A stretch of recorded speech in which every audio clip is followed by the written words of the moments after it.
So, good day, Miss. I'm Regine Mae Concha, and this is my video presentation and assignment to supply and demand. So, define supply and demand, and what is the law of supply and demand. So, give example of demand and supply curve, and demand and supply schedule. So, supply refers to the amount of goods and services that procedures are willing to and able to offer various prices. So, demand refers to the amount of a good or service that consumers are willing and able to buy at various prices. So, law of supply and demand. So, this law states that all else being equal, the price of goods or services will adjust. The balance supply is low, prices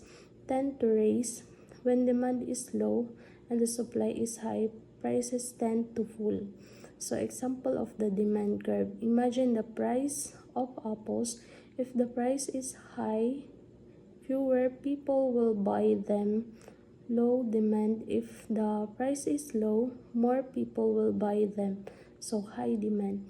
A demand curve graphically shows it inverse in relationship price on vertical axis and quantity demanded on the horizontal axis sloping downwards. So, example of supply curve. So, in the price of apples is high, farmer will be more motivated to grow and sell more apples. High supply. If the price is low, they produce fewer. Low supply. So, a supply curve shows this positive relationship price on the vertical axis and quantity supplied on the horizontal axis sloping upwards. So, demand schedule, a table showing the quantity demanded at different prices. For example, so price is $1, so quantity demanded is 100.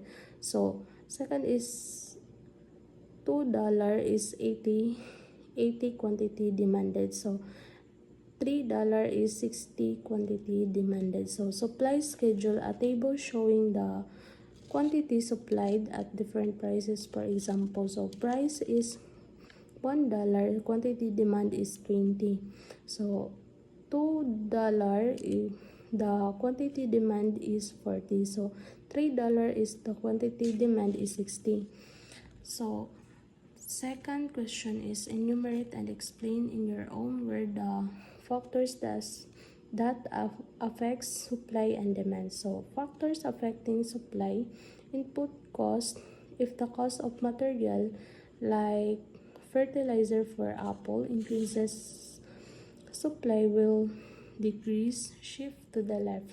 So, if input cost decrease, supply increase. Shift to the right. So, new technology can reduce production costs, increasing supply. Then, government regulation. Taxes or regulation can increase production costs, decreasing supply. Subsidies can decrease production costs, increasing supply. So, number of sellers. More sellers mean more supply.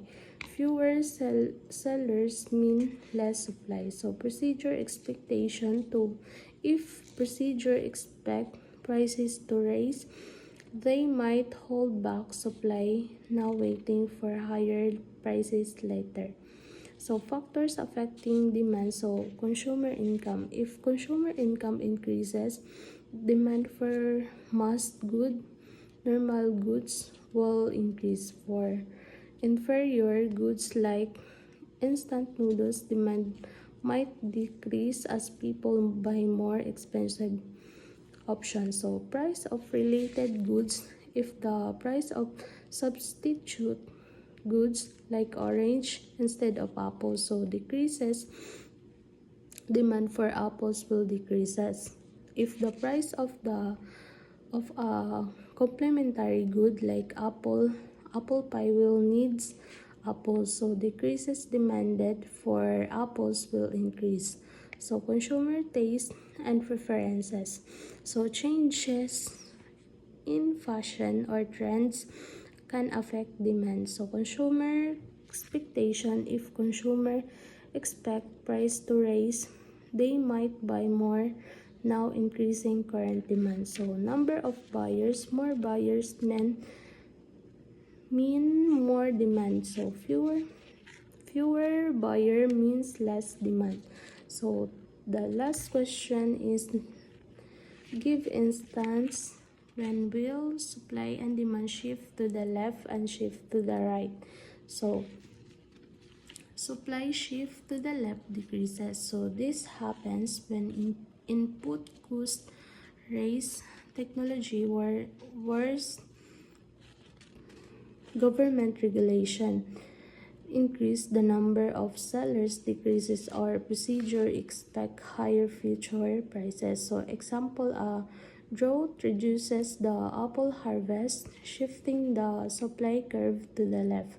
So supply shift to the right increases. So this happens when input cost full, technology improves, government regulations decrease, the number of sellers increases. So or procedures expect lower future prices. So example, a new apple picking machine is invented, shifting the supply curve to the right. So demand shift to the left, so decreases. This happens when customer income falls for normal goods. The price of substitute goods falls, the price of the complement good raises. Consumer taste change negatively. Consumer expect future prices of or the number of buyers decreases. So example, a new health report suggests Apple are unhealthy, shifting to the demand curve to the left. So demand shift to the right increases. So this happens when consumer income raises for normal goods. The price of substitute good raises, the price of complement good falls. Consumer taste and change positively.